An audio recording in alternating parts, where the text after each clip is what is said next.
Hey, welcome back to Breakfast Included. Do you remember when on the first video I talked to you about Dan Burrish, who may indeed have met some extraterrestrials at a government facility? That might be the case. Check that video out. We've got an even deeper dive on this S4 UFO back engineering extraterrestrial facility. That's in here. Maybe you're into fixing up German cars. That's in here. Maybe you remember Mr. T. Do you? That's in here. Let's get going. Video number one. If you've watched the first video on this channel, you know I talked about this, what I think is rather obscure rabbit hole video of this VHS interview with this man named Dan Burrish. Okay, so another video on this Astra Leonica channel is this video right here. This video is called J-Rod Escape from Area 51 S-4 Zone, S4. The quick 101 is S4 is rumored to be a government facility where aircraft is being back engineered. I do not know that for a fact. I can't back that up or substantiate it. It's connected to the Bob Lazar thing. It's connected to the Dan Burrish thing. So that is why we're starting out with this video, because I find it absolutely fascinating. What you're looking at right here is a slide in this presentation. This video is a real-time talk at a conference somewhere this man gave, and this is his map of Area S4, Level 4-1. And he goes into detail talking about what is there, possibly back-engineered spacecraft, etc. So this is the map, same channel as the Dan Burrish video. Go watch the first video I made. I talk a little bit about this because this is just a trip. I mean, look at all these slides. There's like maps of S4, government seals, but he talks in the beginning here about Dan Burrish's background. Okay, I'm just gonna play this. Microscopical Society. And in 1985, he received his bachelor degree in biological sciences, and in 1986, a bachelor degree in psychology. In 1987, Dan explored the feasibility of becoming a priest here at St. Patrick's School of Theology. However, that didn't quite work out, so we actually had to bypass that. Now, in 1989, it was Dr. Edward Teller who arranged for Dan to take classes at the University of New York, Stony Brook, and he earned his PhD there. So I ask this question to all of you. Where have we seen this gentleman before, Dr. Edward Teller? Where have we seen him come up in the stories of these type craft and vehicles before? It was none other than Dr. Teller who arranged for, allegedly, Bob Lazar to get his interview at EG&G at McCarran International Airport, and that's how he got his job at S4. So we have secondary, independent confirmation that Dr. Edward Teller was involved.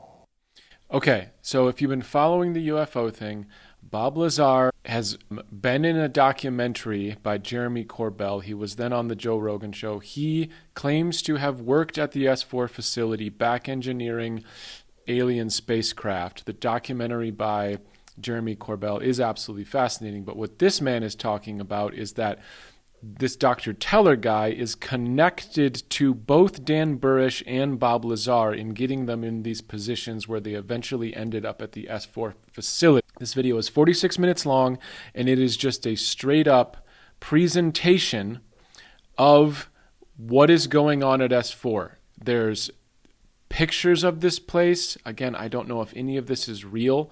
I just love this sort of stuff because who the heck knows, right?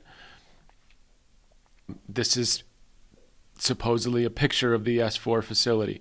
Here's a picture of, this might even be the craft that Bob Lazar drew. This is very similar, if you watch the documentary, to the craft that Bob Lazar drew. So check this video out. It's on this same Astra Leonica channel, which is this right here, which is very interesting because most of this is in Russian writing. So I don't know what any of this says, but that is where these two videos are. The Dan Burrish video from the original one that I made, the S4 Area 51 presentation. Go check it out down below. Would love to know what you think. Would love to know if you know anything more about this or have other obscure S4 Area 51 videos, slideshows, presentation. That would be awesome. Okay, let's change gears. That's what we do on Breakfast Included. We just change gears, sometimes no clutch. And let's just get over to some music. So when I was growing up, I listened to a lot of what's called drum and bass. And this young man goes by Spin Scott, 46,000 subscribers. This video has 381,000 views. This is his channel. And what he does is just use this Pioneer drum machine, essentially. These are all pads, and when you touch one of these pads, there's all a sound sample that has been built into each of these pads, which is how drum beats are created in real time, things like that. So typically you'd listen to a drum and bass track and it would be programmed in an audio software. But this guy's doing this all live, which is kind of an anomaly that he's able to get it to sound just like drum and bass. Here we go.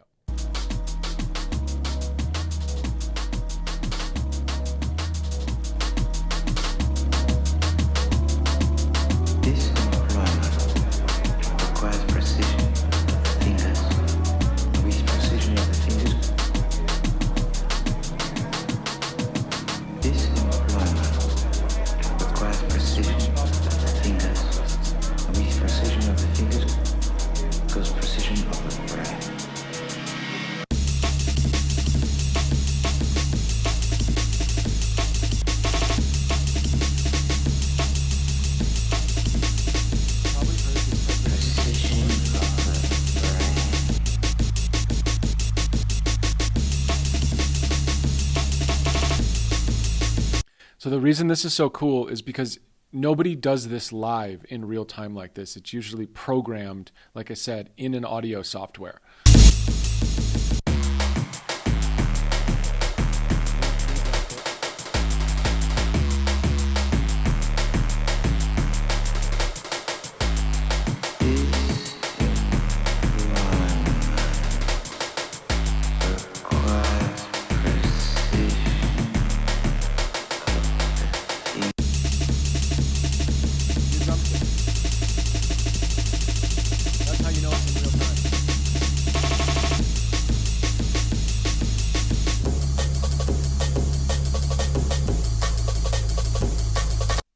I think you get the idea. If you like drum and bass, I hope you like that. I think that guy's really cool. I could certainly not do that. I played the drums for a long time, but that's a whole different deal to know how to run this Pioneer drum machine. So there's Spin Scott. Go check him out. Let's keep moving along. All right, here's video number 3. If you've been watching this channel, you know I grew up in the 80s. And if you did, you know Mr. T was a celebrity in the 80s. This is Mr. T right here. He was usually wearing overalls. He always had this mohawk and the earrings and all these chains.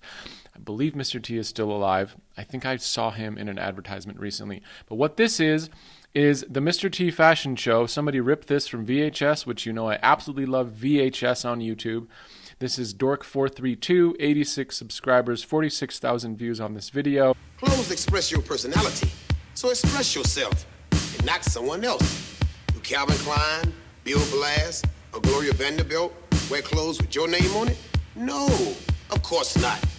So you table the label and wear your own name.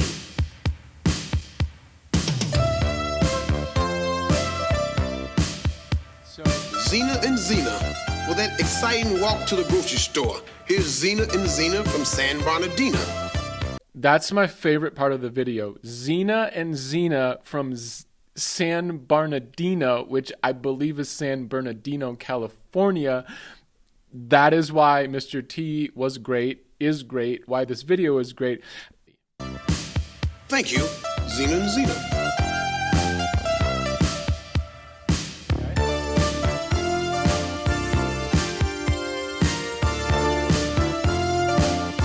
Taking the A train to fashion in this graffiti-inspired creation with her mustard socks and her ketchup sash. She's a real hot dog.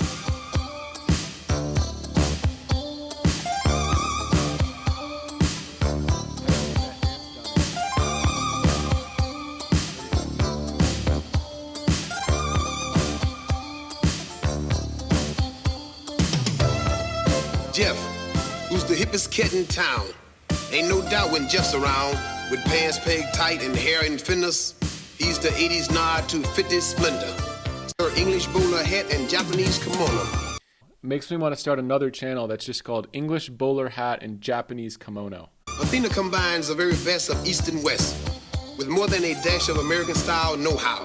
Whether she's fixing her bike or primping for the prom, she's a living United Nation. But there's no need to vote on this outfit. Thank you, Athena. She's He's a living United Nations. He's wearing the B-boy look. Need for breaking, and boy, do that look tough.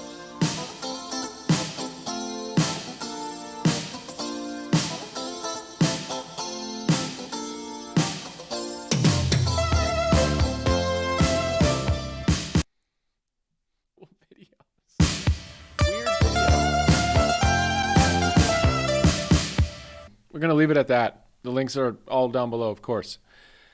Moving on, video 4, we're going to just change gears completely. Speaking of that, maybe you're into cars. Maybe you're 40-something from the States and you've worked on old cars. Maybe you've had a German car, a Volkswagen, an Audi, a BMW.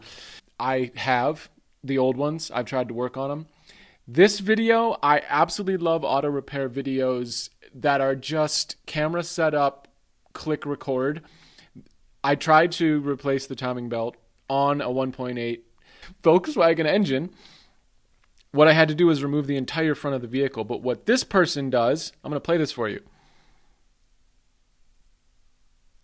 And is actually out of a 2002 Volkswagen GTI, Okay. but is common to other Volkswagens and Audi models. Okay. In this case, I have the engine out of the car so you can see the procedure better. But Okay. Absolutely everything about what's going on here in this YouTube video is just what I'm about. The background is just classic auto repair stuff. You got stuff all over the ground. The engine is sitting in a tire for protection. But what makes this video so awesome is the idea that someone on YouTube, the average shade tree mechanic, would have a Volkswagen and they would have the capability to take the engine out of the vehicle. Don't get me wrong, I wildly appreciate this guy 13 minutes of walking you through how to replace the timing belt on this, but the fact that the engine is out of the car is just beautiful. you should be able to change the belt with the engine in the car. The problem I've had in the past is getting the old belt off and the new belt on. It is really tight and seems almost too small to fit. So I have some suggestions on how to make the change easier. It is recommended when changing the timing belt that you also change the water pump, tensioner, and idler pulley at the same time. You can buy everything in a kit. The first thing we need to do is to make sure the timing marks are lined up on the crankshaft and on the camshaft. Let's just keep going here a little bit. After I get it compressed, I can put the pin in the hole. I have noticed that sometimes the piston is rotated so the pin won't go in. In this case, you will have to rotate the piston for the holes to line up. So this is real time. If you worked on cars prior to video, prior to YouTube, prior to the internet, you knew you just had to get the manuals from the auto parts store and try to do it all yourself. Imagine how much time this is saving all of us. I just love these videos that are just so real time, right there. The engine's out of the vehicle. Hope you like that. Let me know if you've worked on German cars and pulled the engine out of the vehicle. I would love to know. I didn't. I realized you had to dismantle the front of the car to replace the timing belt, and then I just sold the car. That's what I ended up doing. All right, we're going to wrap this up with video number 5, one of my absolute favorite channels. This young man, I would call him an artist. This is a poem he's put to video art, essentially. The poem is called No Leaders, Please by Charles Bukowski, who was a writer. He was also a bit, let's say, wild. And I just really like this poem. I like this kid's channel because it's just like not really similar to a lot of what you see on YouTube. Illnius, I believe is how that is pronounced. I'll just show you his channel real quick.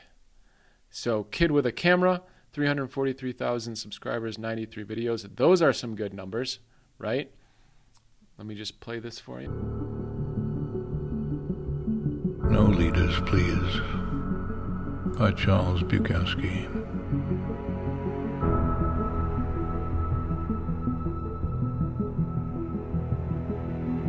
Invent yourself and then reinvent yourself.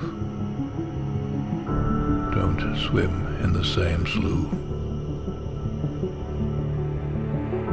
Invent yourself and then reinvent yourself. And stay out of the clutches of mediocrity. invent yourself, and then reinvent yourself.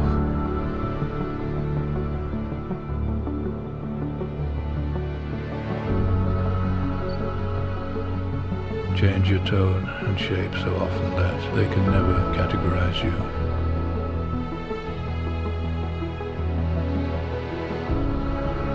Reinvigorate yourself and accept what is.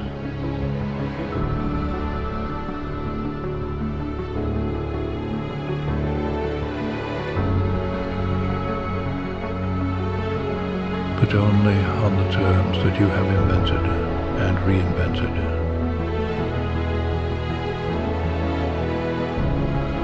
Be self-taught and reinvent your life because you must. It is your life,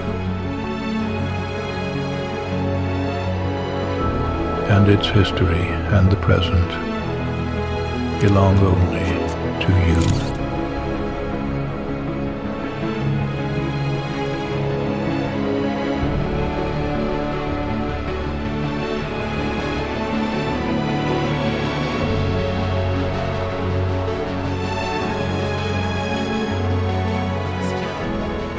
Thanks for watching. That was 5 videos. All the links are down below. Thumbs up button, subscribe if you like this stuff. I'm going to keep going because I just like people having access to these kind of obscure YouTube videos. That's what I'm all about. Have a great day. See you again soon.